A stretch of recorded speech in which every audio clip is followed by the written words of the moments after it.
یزید کا اپنا بیٹا تخت پہ بیٹھنے کے لیے تیار نہیں تھا. 6 ماہ کے بعد اس کی لاش گھر سے نکلی.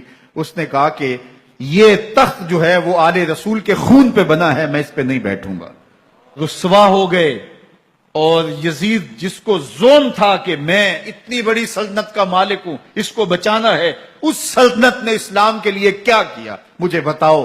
کون سے جرنیل پیدا کیے, کون سے حکمران پیدا کیے, اس نے کون سے توانا لوگ پیدا کیے, کون سے محدث, کون سے مفکر, کون سے مسلح پیدا کیے. اور جس خاندان کو کاٹ دیا گیا, صرف ایک 14 سال کا علی اوسط زین العابدین بچا. اور ذرا اس خاندان کو دیکھو, اس خاندان کے چشم و چراغ کون کون سے, انہوں نے کیا کیا کام کیا. یزید تو اپنی نسل میں ایک بھی نہیں دکھا سکتا, لیکن حسین ابن علی کی نسل دیکھو. جعفر صادق کس نسل سے ہیں, باقر العلوم کس نسل سے ہیں, حضرت غوث اعظم کس کے شہزادے ہیں, حضرت داتا گنج بخش علی حجویری کس کے بیٹے ہیں, اور حضرت معین الدین چشتی اجمیری کس کے بیٹے ہیں. آج زمانے کو جو بھی دیا ہے حسین کے بیٹوں نے دیا ہے. یزید تخت بچا کر بھی امت کو کچھ نہ دے سکا, اور امام حسین نے سب کچھ لٹا کے امت کو ایمان کی بہاریں عطا کر.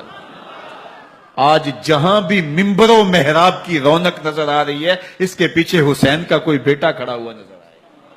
اللہ اکبر. اس دین کے خاکے میں رنگ ہی حسین ابن علی کے خون نے بھرا ہے. حسین اگر نہ شہید ہوتا تو آج گھر گھر یزید ہوتا. اسلام کی عظمت عیاں نہ ہوتی, خدا کے گھر میں اذان نہ ہوتی. بار الہا نوحہ سناتا پھرتا, تا روز جزا اشک بہاتا پھرتا.